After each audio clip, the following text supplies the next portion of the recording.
Hello दोस्तों, स्वागत है आप सभी का आपके अपने चैनल प्रियम श्रीवास्तव में। दोस्तों, जैसा कि वीडियो रे एग्जाम का जो रेट है वो निश्चित हो चुका है। ऑफिशियल वेबसाइट पर उसका जो रेट है दोस्तों वो घोषित हो चुका है। यदि अभी तक आपने हमारे उस वीडियो को नहीं देखा है जिसमें हमने बताया है कि उसका जो रेट है कब है और उसके पूरे सिलेबस तथा जानकारी उसको हमने दी है, दोस्तों इस वीडियो को जाकर देख लीजिए।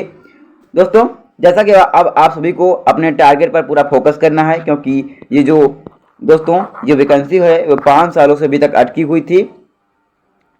तो इसके लिए दोस्तों हमें अपने 5 सालों से जो ये वैकेंसी रुकी है उसके लिए हमको 50 दिन का टारगेट मिला हुआ दोस्तों। ठीक है, 50 दिन के अंदर अपने वो 5 सालों के पूरे मेहनत को फिर से रिवीजन करना है तथा जो भी नहीं पढ़े हैं उसको भी पढ़ना है। ठीक है, इसके ऊपर दोस्तों 4 प्रैक्टिस सेट हिंदी के ऊपर हमने करा दिए हैं और ये हमारा 5वां प्रैक्टिस सेट है। और आज की इस वीडियो हम दोस्तों संज्ञा को जानने वाले हैं, इसे किसे कहते हैं संज्ञा और कितने प्रकार के होते हैं, उनके उदाहरण भी समझेंगे।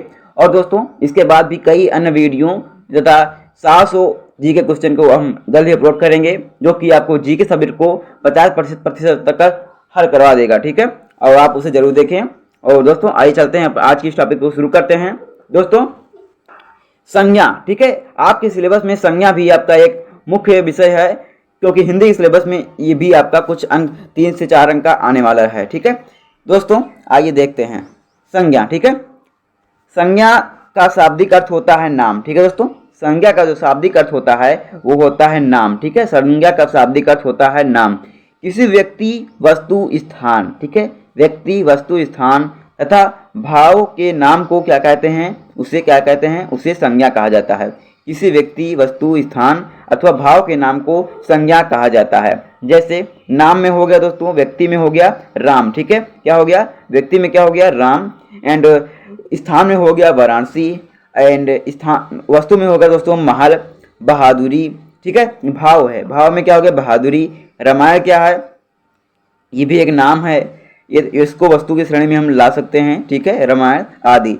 ठीक है, तो दोस्तों जिसका हम नाम रख दें कुछ भी, जिसका ऐसी व्यक्ति वस्तु स्थान भाव को जिसका हम नाम रख दें वही संज्ञा कहलाता है। ठीक है, अब देखते हैं संज्ञा कितने प्रकार के होते हैं। ठीक है दोस्तों हिंदी में मुख्य रूप से संज्ञा के 5 भेद माने जाते हैं और निश्चित तौर पर तय भी है। ठीक है दोस्तों, पहला है व्यक्तिवाचक संज्ञा। ठीक है, पहला कौन है, पहला यहाँ पे व्यक्तिवाचक संज्ञा। ठीक है, दूसरा यहाँ पे दिया हुआ है जातिवाचक संज्ञा। ठीक है, जिसमें उसकी जाति का बोध कराया जाता है। ठीक है, तीसरा है भाववाचक संज्ञा। उसके बाद दोस्तों चौथा है समूहवाचक संज्ञा, एंड 5वां है द्रव्यवाचक संज्ञा। क्या है, 5वां है द्रव्यवाचक संज्ञा। अब हम बात करेंगे सबसे पहला वाला व्यक्तिवाचक संज्ञा। ठीक है दोस्तों, पहला कौन हमारा, पहला है व्यक्तिवाचक संज्ञा। दोस्तों व्यक्तिवाचक संज्ञा जिस शब्द से किसी एक विशेष व्यक्ति वस्तु या स्थान आदि का बोध होता है। ठीक है, जिस शब्द से किसी एक विशेष व्यक्ति वस्तु या स्थान आदि का बोध होता है उसे व्यक्तिवाचक संज्ञा कहते हैं।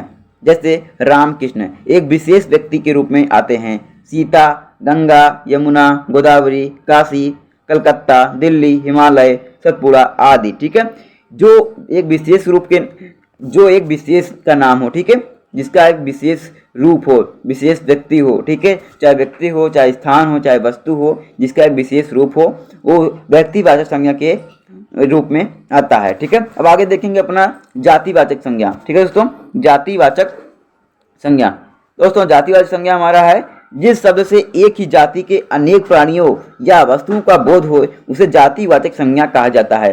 अब देखेंगे जैसे कलम, पुस्तक, दूध, कुर्सी, घर, विद्यालय, सड़क, बाग, पहाड़, कुत्ता, हाथी, गाय, बैल आदि। ठीक है, इसमें एक जाति का बोध हो रहा है। जैसे जानवर हो गए। ठीक है, जानवर दोस्तों एक ही जाति के अंतर्गत आते हैं। जानवर में कई सारे जानवर आते हैं तो जाति हो गए, पंछी हो गए। ठीक है, पंछी और कोई भी चीज जैसे कीड़े मकोड़े तो सब उसी के अंतर्गत आते हैं। उसके बाद है भाववाचक संज्ञा। ठीक है, उसके बाद क्या है, उसके बाद है भाववाचक संज्ञा। दोस्तों जिस संज्ञा शब्द से किसी एक गुण, दोष, दशा, स्वभाव तथा भाव आदि का बोध होता है उसे भाववाचक संज्ञा कहते हैं। यहाँ पे आप देख सकते हैं, जिस संज्ञा शब्द से किसी के गुण, दोष तथा स्वभाव भाव आदि का बोध होता है उसे दोस्तों भाववाचक संज्ञा कहते हैं।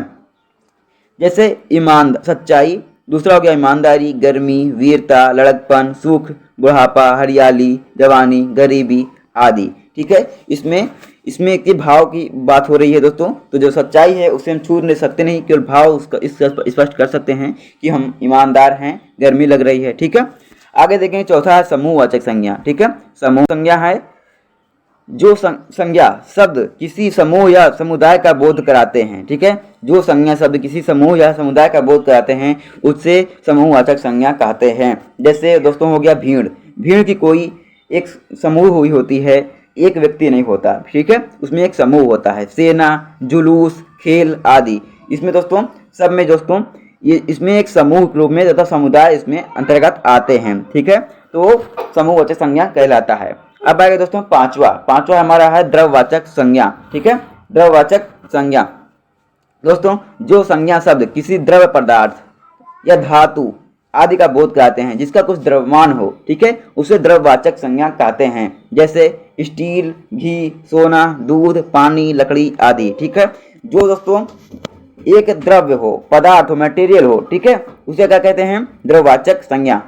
सीधे तौर पे हम जान सकते हैं कि जो मटेरियल हो उसे ही हम द्रव्यवाचक संज्ञा कह सकते हैं। दोस्तों आज के लिए बस इतना ही।